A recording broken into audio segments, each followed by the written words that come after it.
My name is Martin Matter with the Witness to War Foundation. It is March 27th, 2014, and we are in Hiawassee, Georgia, sitting with Mr. Todd Kimsey, Toddkimsey, served in the Pacific Theater of World War II in the United States Navy on the USS Pasadena, CL-65. How are you doing today, Todd? My first question is, where are you from originally? Here.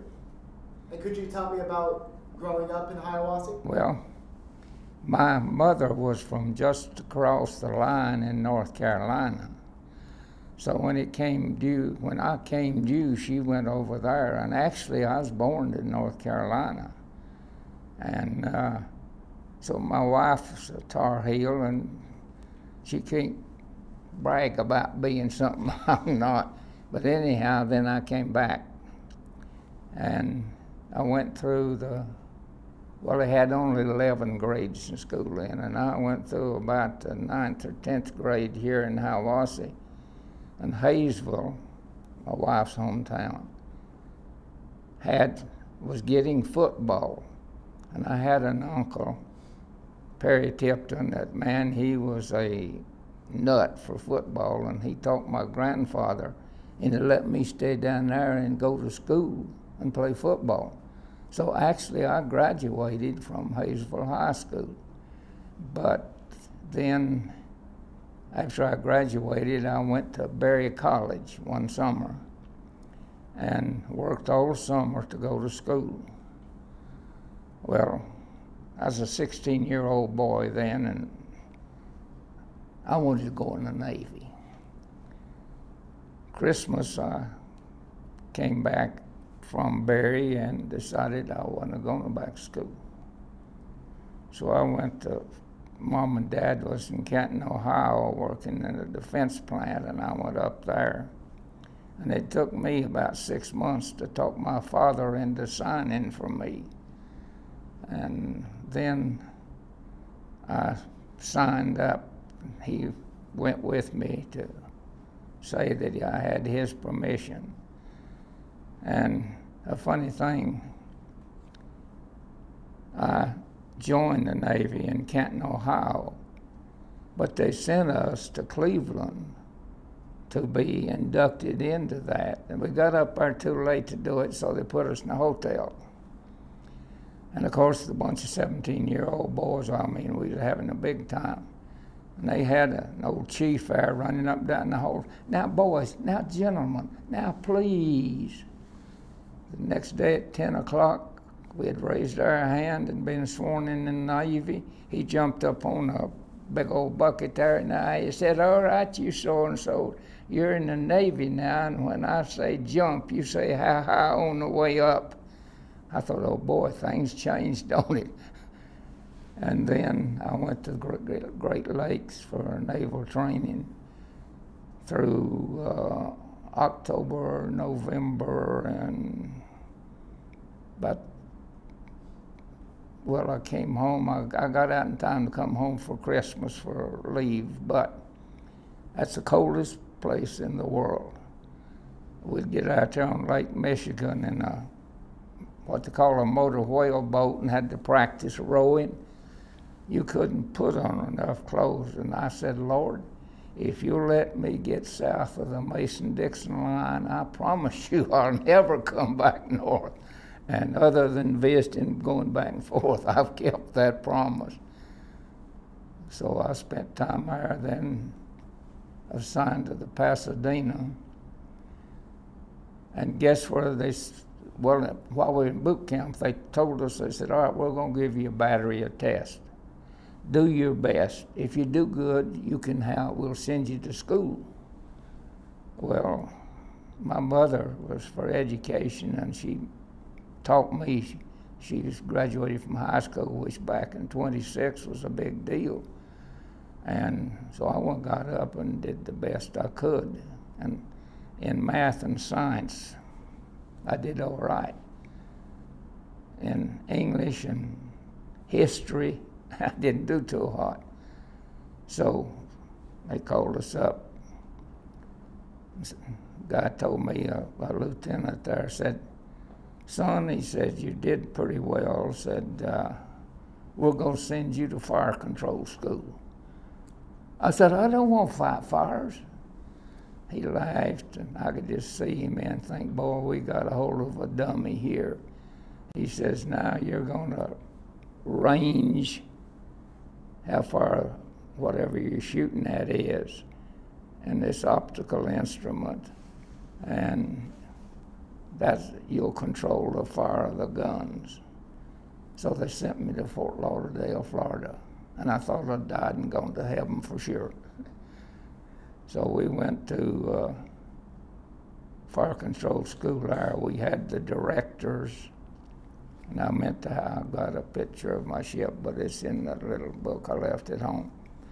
I was 30 feet above the water line, and the director that turned, and I had a big optical instrument. I looked in that, and there's 5 diamonds in there, and the middle one was a big one.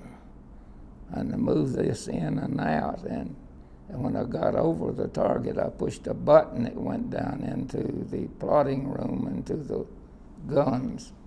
The Pasadena had 12 6-inch guns, 12 5-inch guns, and I don't know how many 40 millimeters and 20. But that was my job to do that.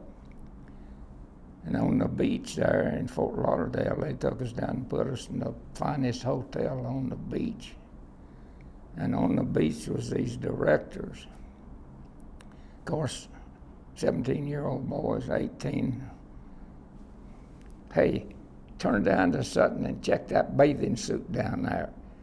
A gruff voice would come over there. All right, turn that director back. You're not chasing girls yet. But then we left there and put the Pasadena in commission in Boston. And we stayed there until, we went on shakedown cruise to go into Trinidad, gunny practice and everything, came back. Then the next thing we lit out down through the Panama Canal, back up to California, and picked up the USS North Carolina and 2 or 3 other ships, and left for Pearl. And Waikiki Beach. We stayed 2 days in Pearl, so you know how much we saw of it.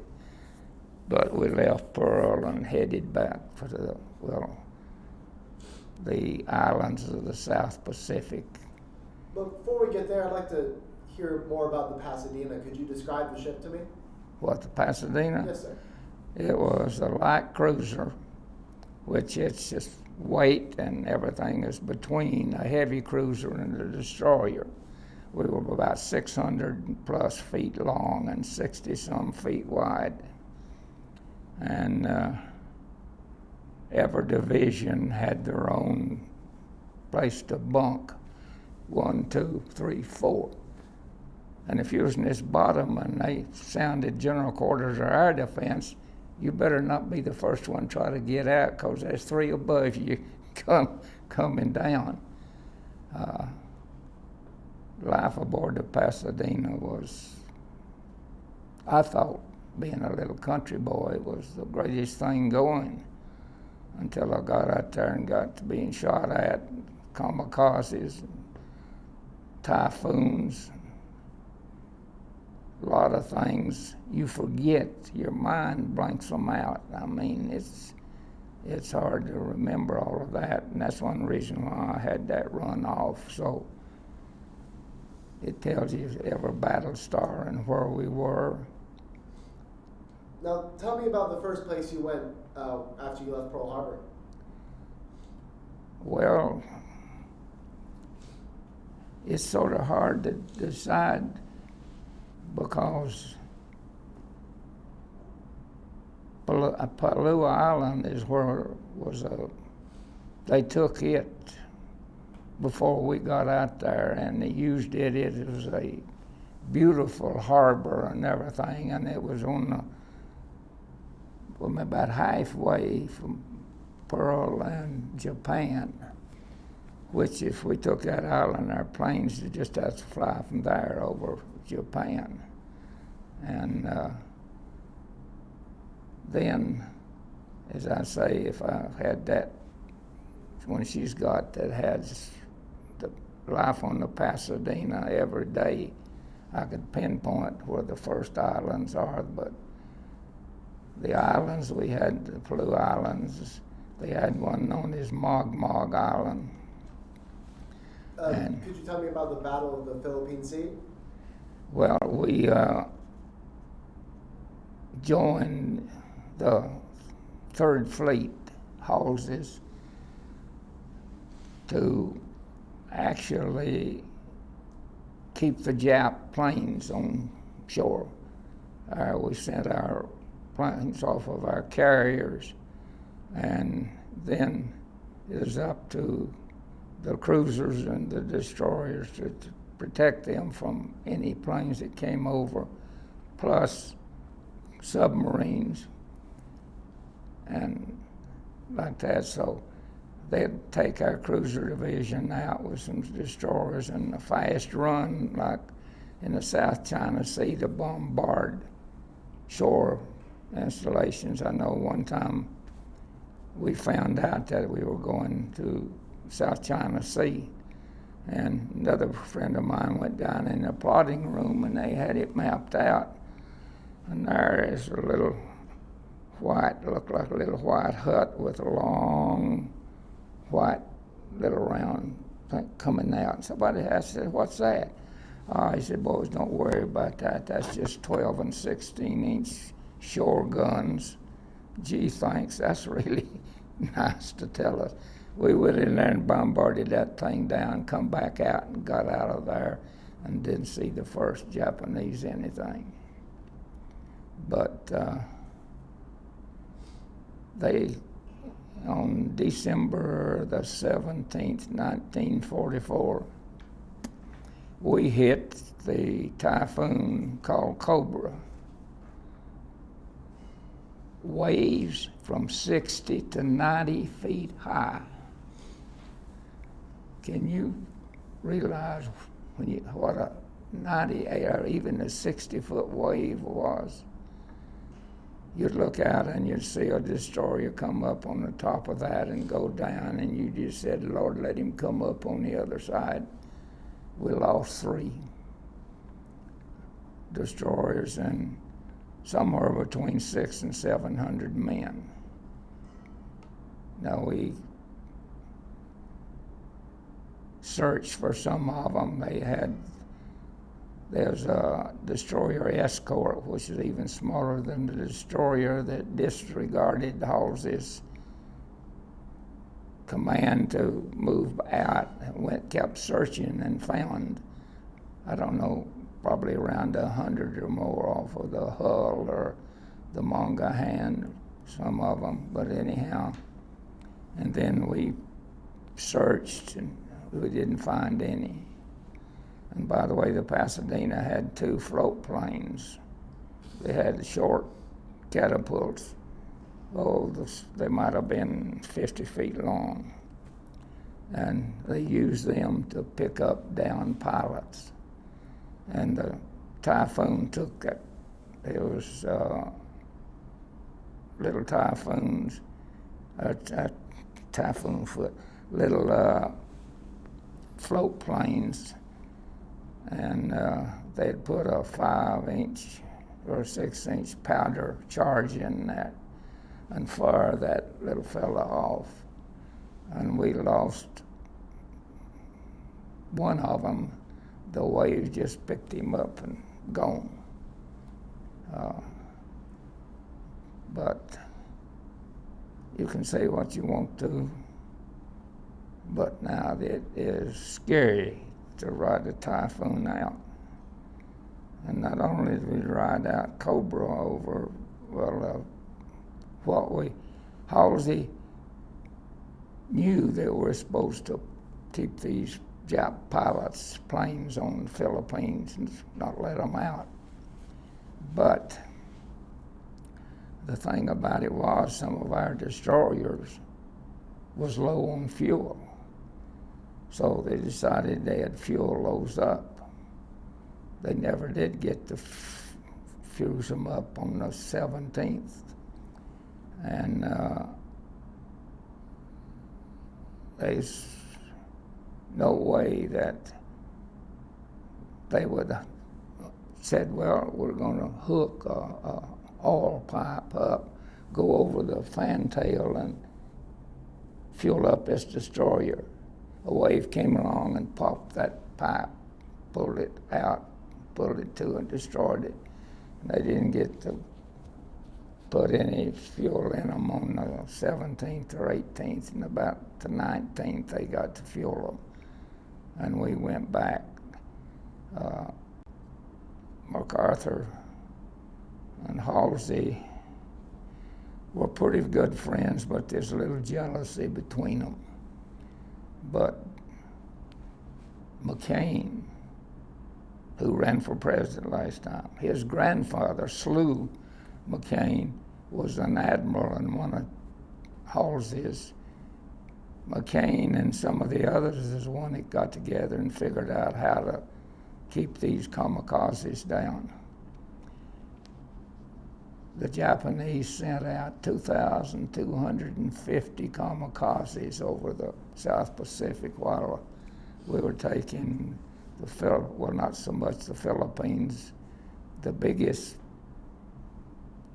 congregation you have, if you want to call it that, of kamikazes was off Okinawa.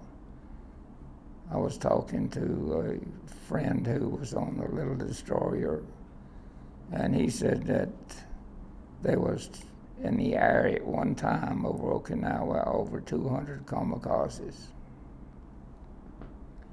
Now, I had a funny experience with them of being on a rangefinder. I picked up this Jap plane, looked like he was going to hit the axis, but he got a shell burst very close to him and knocked him off of his. So he picked on us. Now on that rangefinder, I'm rangefinding over him, and after you get back to where you're only about 1,000 yards or less from him, it stops. That's to keep your guns from coming down and hitting some ships over there. Well, I kept ranging. I could say his face as good as I could yours there. He flew through all the 6-inch we threw up, 5-inch, and the 40s. The 20s knocked him down. Oh, I'd say less than 100 yards from us. And I can say that I saw one eyeball to eyeball. It wasn't the nicest thing, because at that time, with the ranging on him, it looked like he was going to hit me right between the eyes. And but everywhere you looked there off Okinawa, there was a kamikaze. Even what they was doing, and some of them, they had what they call buzz bombs that a Jap pilot guided that thing in after it was dropped. Now, he knew he wasn't coming back, but they convinced them that, oh, that is the way to do. You die, and for the emperor, you're going to heaven. So we helped a lot of them get there. And after the Okinawa operation, we pretty well, the Texaco plains Tokyo plains was the next major thing that we was getting into. They brought us in the harbor there in Japan, and we anchored right close to the Missouri, and I could watch the signing of that through my rangefinder on there, so I got to see that. But they brought us right through the harbor that was supposed to be heavily mined, and the guy that was guiding us was a Japanese pilot. And it made you wonder, all he's got to do is say, don't make a turn here, and bingo. So as the saying is, I wouldn't give $1 million for it and all of the friendships, but I wouldn't do it again for $1 million if I had a way out. Now, funny things we had a young boy, I say young and me only 18 or 19 then, came aboard ship. We called him the Pasadena Baby. His name was Bobby, and he looked like he was about 13 or 14 years old. And he joined us just before the Evo operation. And we went in 3 days before the landing and started bombarding that. And there's a Jap gun, probably a 16-incher back up on Sarabachi Mountain, come out and fire. And then everybody, every gun in the fleet to get on him would fire on him. Planes would bomb it, and you'd say, boy, that's gone. 15 minutes later, he comes back, and boom, here comes another. But anyhow, little Bobby was standing with him as they went down, and that Jap fired, and the gun, the bullet splashed about 50, 75 feet on the other side of it. Bobby looked up at me and said, "They're shooting at us." I said, "Bobby, what do you think we're doing out here?" But he actually, that gun was on railroad tracks and is run back in that mountain. And they, I think, finally got him with a flamethrower when they got up there at him. But that Mount Sarabachi was nothing but tunnels through that thing. Now, I've told you a lot of that, and any specific questions you want to ask, far away. Right before that typhoon, you were engaged in an airstrike against... Well, this is before Evo. Yes.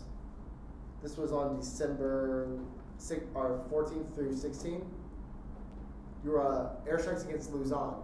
You shot down a lot of Japanese planes. Could you walk me through the experience at Luzon? At what? The experience at Luzon, right before the typhoon? Well, most of it was bombarding or actually protecting. We were protecting the Essex. Now, we had the Essex in the middle of, say, 38.2 Task Force. And we had a battle wagon or two, maybe the New Jersey and the North Carolina or something. Then you had maybe 2 heavy cruisers. The Atlanta was a heavy cruiser. Then you had our task force, our cruiser division. There was, we called it the WASP. There was the Wilkesboro, the Astoria, the Pasadena, and the Springfield. That was Light Cruiser Division 17. And we were then around that. And then we had destroyers out there so far, and then beyond that, picket ships. So all of these was to protect that carrier right there. But the Essex got hit with a suicider. Before the Evo operation, the Franklin, the Bella Woods, and another carrier got hit by suicide planes. Now, the Franklin, as soon as she got hit and banged up, they sent her back to the States. But the Japs knew, not to the States, to Pearl Harbor, but the Japs knew that she was wounded, I guess you could say, and we had to protect her on the way to Pearl for a long distance. And if my memory serves me right, and I've got the one, she exploded internally 50-some times and still made it back to Pearl.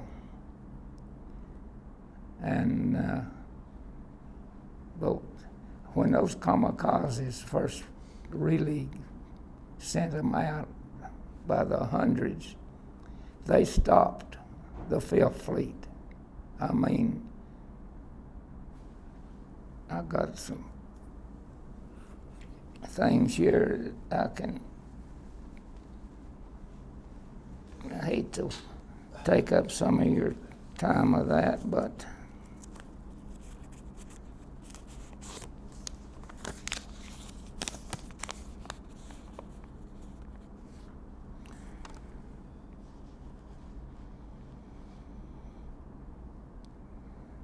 the kamikazes over Okinawa, and all of, as I said, and all of the kamikazes. I've got down here, there's 200 plus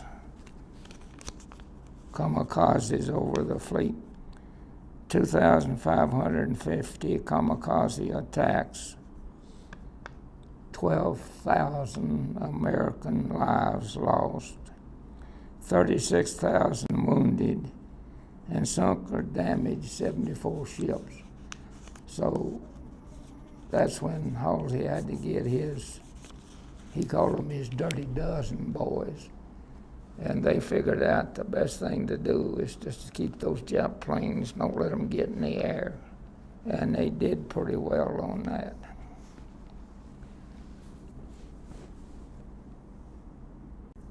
Shucks, I should have hollered at me before that. Oh, no, it's fine. Walk me through your experience at Iwo Jima one more time. What was what? Could you walk me through your experience at Iwo Jima one more Well, time from your perspective? Actually, they brought us in there to bombard the island before they tried to land on it. Now, I watched them as they sent the landing in, and the boys got out, and they had to go up a little bit to get on the top. The Japanese didn't fire much at them out here. They piled them up on the beach down there. And I mean, they piled them up pretty heavy too. And that made you realize that war is hell. You see those boys as they go up and you see them piled up like that. And those Japs were in tunnels and caves, and they had to go in there with their flamethrowers and get them out. And a large number of them committed suicide on that island. They didn't surrender. But the only thing that we had there was kamikazes in the air, plus this 18-incher or 16-incher running out there and throwing shells at us. But I guess that the Iwo operation, as far as the lives go, probably more was lost in that than they were on any of the other. Okinawa was bad too, but it was so bad with kamikazes. But you know, as you sit and talk about this, you think of other things that come along. Like what? The typhoon. They tied coffee pots to the overhead and served sandwiches and some apples. I know one guy got him more on apples than he's supposed to have got. Started out and he slipped and fell as that thing turned over. Apples went over everywhere. Everybody started grabbing for apples. They didn't bother him. But our mess hall went from one side of the ship to the other. Now, the floors were a little bit greasy in spite of everything. The mess cooks turned those tables upside down and made sleds out of them. When that ship rolled that way, they zoomed that way. It rolled this, they was having a big time till the old man, as the captain came down, and he stopped that in a hurry. But when you first started out, hit the wave, you'd be down on the end of this table eating, and all of a sudden that thing would go, and you'd have the man way over there, his tray comes down. You just keep eating, you let it go. But using it as a ski resort during that typhoon. Of course, sailors would do most anything for a little bit of enjoyment. We first little bit of liberty we had was on a little island called Mogmog. It wasn't a very big island, but they had bombarded it.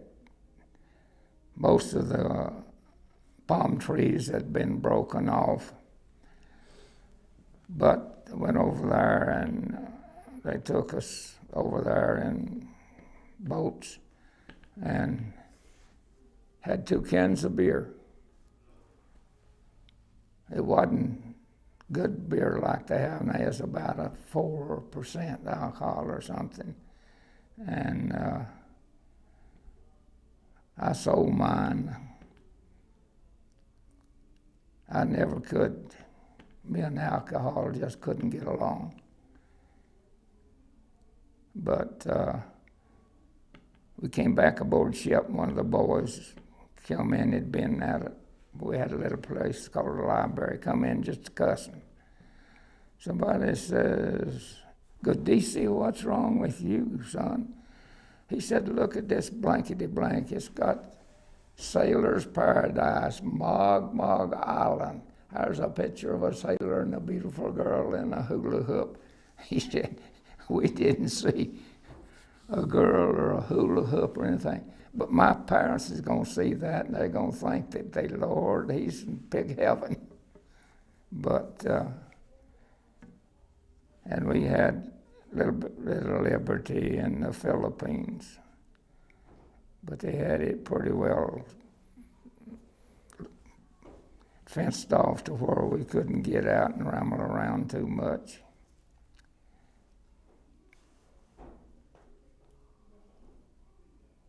So that we had to have so many points for discharge.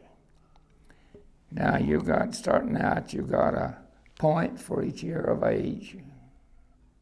No, half a point for each year of age. And you got another half a point for every year you spent in the war zone. It took 60 points to get out. I added mine up. I just barely had 20. I said, "Lord, I'm going to be in you the rest of my life."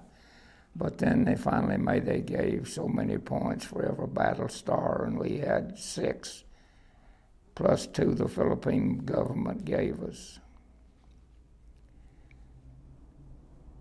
But I just lost a good buddy that was aboard ship. I was in the aft director, and he was in the forward director. And he was a year older than I was. And my neighbor was a World War II veteran, and he just died yesterday. So about all we've got is memories, I guess. But there's one thing about it. You meet another veteran, your brother, especially a sailor. There's a I don't know what you call it, but there's a something that holds them together. It's actually a lot of times stronger than 2 brothers, because they've been through what you have. They know what you're saying. But I heard, I believe it was over the news not too long ago, that the World War II veterans are dying at more than 1,000 a week. Now, once that we are gone, who's going to be to tell about these experiences and everything? To me, the schools are missing a great teaching tool, but I'm not going to press it because they'll say, well, he just wants to be known. That's not true. In fact, until I went to this school in Florida, I'd never been together to share any of this experience anywhere. And that just about fixes it for me unless there's any specific. Well, what did you do when you got out of the military? When you were discharged, what did you do? I came back here, and University of North Carolina put an off-campus division in Murphy. I started there in my first year, and I met my wife, got married that first year. Second year, I was playing sandlot baseball around here, and my high school principal came up and he said, Todd, what are you doing next year? And I said, I don't know. I thought I might go to Western Carolina school. He says, I'm athletic director at Pinelands Junior College and Military Academy. How about coming down and playing football? He said, the government will pay your tuition and everything, and we'll give you. I said, well, Prof, we're expecting a baby. He said, well, there's an apartment just right by me that you can go live in. So I got my 2 years there and transferred to Western. Got my bachelor's and master's there. Somebody says, well, what college did you attend? I said, you got time to listen? I went from there to Colorado State University, been to Auburn, Vanderbilt, Georgia, Western Carolina, and I'm still not educated. What was your favorite thing about living aboard ship? The camaraderie among the boys, especially in your division. Of course, that one in another division is a buddy too, because he's on a ship with you and a sailor. But you were real close to the ones in your division. And I found, going through some stuff, we put Pasadena in commission, and they gave us a little booklet, and then it is the name of every boy that put that ship into commission. So I was looking through there today. The ones that jump out at you, the ones that was in your division that you stood to watch with and everything. That director had a lieutenant, had what's known as a pointer. He's a man that did the elevation on the target, and then you had trainer and a pointer. One of them was doing that, and the other was this way. Then you had a rangefinder. I was making, but right behind me was a radar man. So we'd compare ranges. If I was not sure of mine, I'd say, hey, Tom, what you got on the radar? He'd say, so-and-so. Well, that's pretty close to what I've got. And then Lieutenant Green. Now, in that typhoon, got to talking, and the director said, how far will this buggy go before it capsizes? Lieutenant Green says, I don't know, but he says, Hook. He says, call a plotting room and ask them. So he turned his telephone thing here on and got plotting room and asked. And he said, thank you. He didn't say a thing. Lieutenant Green said, well, Hook, what'd they say? He says, you don't want to know, sir. He said, well, that's what we wanted you to find out. How far will this bucket roll? He says, about 53 to 55 degrees, they say. He said, well, ask them how far we're rolling now. So he called down and asked, didn't say anything. Lieutenant Green said, blankety blank, how far are we rolling now? He said, 47 degrees. He said, I told you didn't want to know. But they would roll before they capsized a little more. They had 4 or 5 degrees in there, just like your gas tank has got. It'll show empty when you still got a gallon or two. But I value those days very, very much. And but there's a lot of differences in Korea and Vietnam and World War II. We were let win the war. Halsey, MacArthur. Funny thing is, we had Tokyo Rose. Tokyo Rose came on one night, one evening right late. You American sailors here, our fleet has just beat you up, and while you are licking your wounds, your wives and girlfriends are back in the States dating slackers that wouldn't join up. And by the way, we just sunk the Pasadena and the Mangahan and all that. We'd look at each other and say, are you a ghost? She did more. We laughed at that more than anything else on there. But it's funny, she knew the name of every one of our ships in that fleet. Did you often listen to Tokyo Rose? Oh, we listened to Tokyo Rose. That was a special thing to do. In fact, the ship's captain would turn it on if the division, if F division wanted to hear it, they'd turn it on. And if I had watch, well, Hook there or somebody would tell me when it came down what all they said about it. But it was more for morale. It built morale more than not. It wasn't what they thought it was going to do. But Tokyo Rose.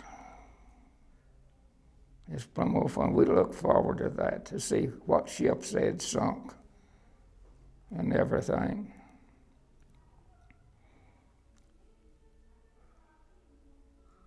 Do you have any funny stories from your time on the Pasadena? Sir? Any funny stories from your time on the Pasadena? Well, some of them now are maybe a little bit funny, but they wasn't then.